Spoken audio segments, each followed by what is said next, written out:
Hey everyone, I'm back this week, and today I'd like to talk about nature creatures. That's what I'm calling them. So, I've seen a lot of things lately where people are building little creatures out in nature and just leaving them there for people to find. And that's what I'd like to show you some of those and talk about how artists and just regular people are doing this. So, I brought a slideshow to see. So these are some fun creatures I saw. I actually found photographs of them down in Cayucos on the middle coast of California. And the artist had made them on the beach right there. You can tell it's the beach right there. And out of things that they found right on the beach, like kelp and shells, and mostly kelp and shells. And they used some rope to tie them together and other ways to fasten things together. And they were just there. And I hope they left them there for a while for people to just kind of walk by and go, whoa, look at that. But they really have expressive personalities. And they must have been a lot of fun to make. These are the Bridgeview trolls, and they've been popping up on the Bridgeview Trail in Oakland just over the last couple months. And I've seen an article in the paper about them, and somebody emailed me some pictures of them. So I really like these. And what I found out was that it's two parents and a child, and they don't want to tell you who they are. They want to remain anonymous, but they're making these out of found materials that come from the woods there, or some things that they have at home too. You can see they've added some string and some blocks of wood, and they make them and then they place them in little nooks and crannies along the trail. And some of them have names. This is Arthur, who's reading a book here. And they're just there for you to walk and discover little moments.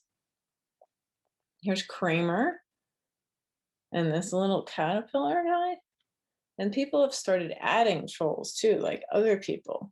And sometimes these get changed, like somebody might come and add a hat to one of them or something like that. So there's sort of an evolving project. But it's really neat to just be out taking a walk and come across something like this. There's a his name is Moki, a little kind of monkey guy hanging from the branch. And this is something different. This is a Danish artist, Thomas Dambo, and he builds these trolls all over the world. And this one was out in Colorado. They've moved it since. But his name is Isaac Hartstone. And the story is that three little girls saw the artist building this troll, and they found a heart-shaped stone and they gave it to him. So the artist put it as the troll's heart. And he sits there and he's huge. Look at the trees next to him. And these are huge trolls. And here's some pictures, some trolls that he built in Miami. And some of my students sent me these pictures before I knew about him. And he uses all reclaimed, recycled wood. So it's a little different because he doesn't use stuff he found right there, but he uses stuff from the area. And this one's all entwined in a banyan tree. And he makes up stories that go with the trolls too. And the ones that I've heard are usually about doing good for the environment in some way, how the trolls have this long view because they've been around for a really long time. And people have not been around for so long. So I have one of his stories here that he wrapped for you. So I'd like to play it.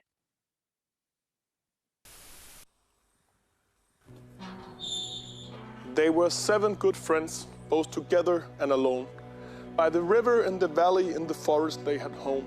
They had seen the sunset and sunrise a million times.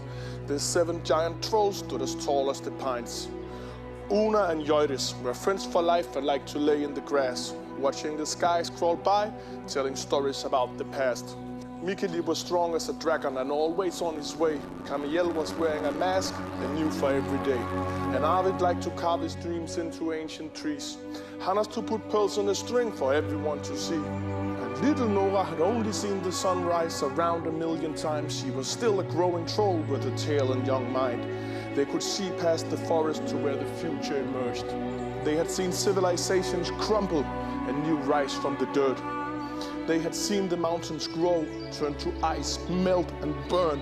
Seen the fish turn to birds and seen the continents turn, and now they saw these little people with actions so great it could break for whatever and ever had made.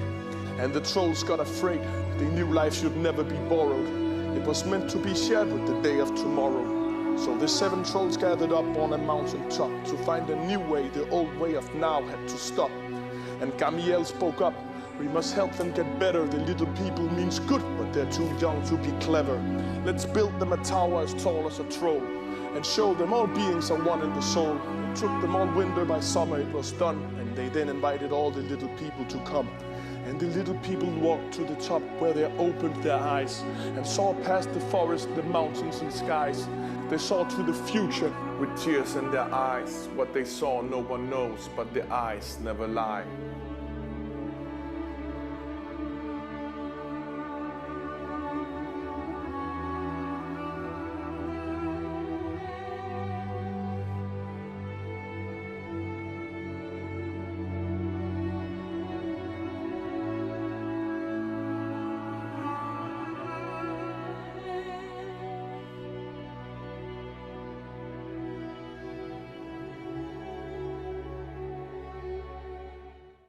This is a Japanese artist who now lives in Canada, and his name is Laku Inoue. And he makes these little insects out of things he finds. He goes out into his yard in the morning and looks to see what petals have fallen, what needs trimming. And he collects these things and he makes these little insects out of what he finds.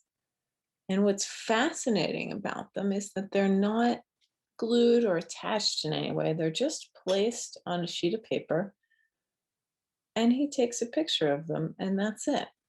Then they might start to decompose, they might fall apart, they might get blown by the wind, but they're ephemeral. They're not meant to stick around. They're just meant for that moment. And the only thing that preserves them is the photograph he takes. So if you look at these little beetles, you think, in a couple hours, those petals are going to start to turn brown and curl up and get kind of crunchy. And they're going to change over time until they're just sort of all decomposed. And that's something that he knows, and he's okay with that. So I have a little video here that shows you how he works, which I thought you might like to see.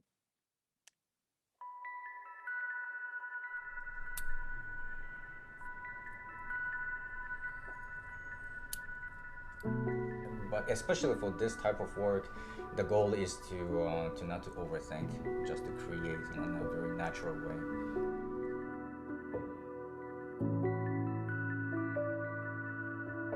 I usually work with illustration agency, publicity agency, and they often have a specific direction they want me to take.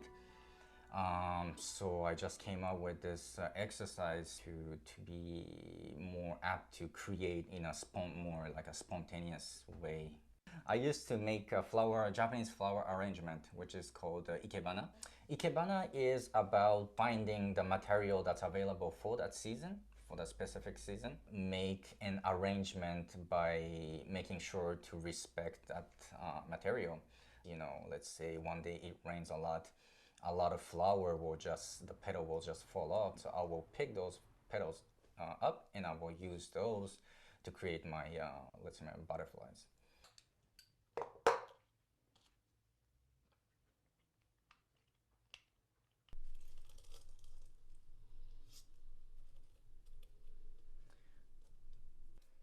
Insects were always like a symbol for me.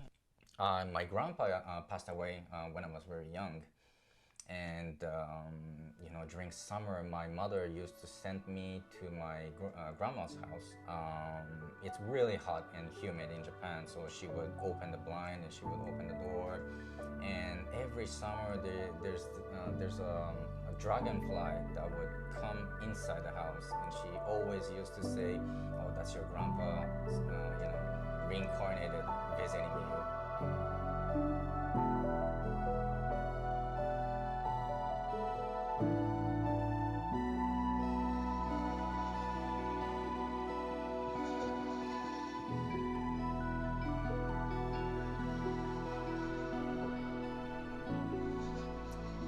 funny, the first few insects, I took the picture from my cell phone because I never expect this to be this popular. I published in few countries in Europe on abduzito.com, and then it got to Bored Panda. As I said, I never tried this. I never aimed for this to go viral, you know.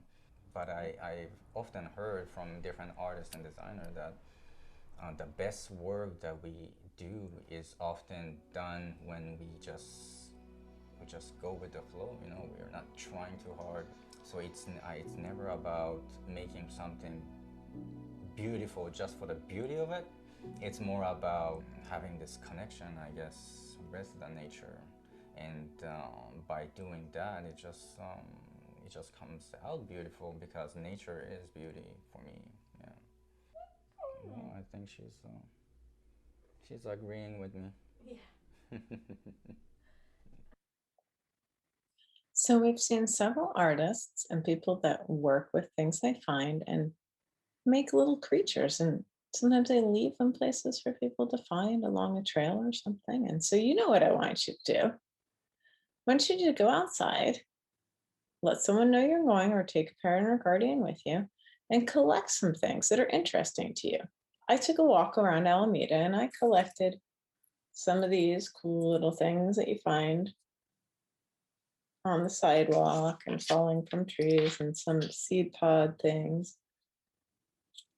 And I worked with them and made a little creature that I'm going to go hide somewhere for people to find. I'll show you some pictures of that. Here's my little creature. It's a little hard to see. So here are some photographs. You can see he has little seed pod eyes and some grassy sort of eyebrow things and all kinds of details. And some people like to attach things just by natural materials, using grasses to tie and stick in things. I tried that, and I did that for a little bit, but I also used a little glue and other things. So that is fine. Work with what you've got, work with what works for you. And then take it and stick it somewhere.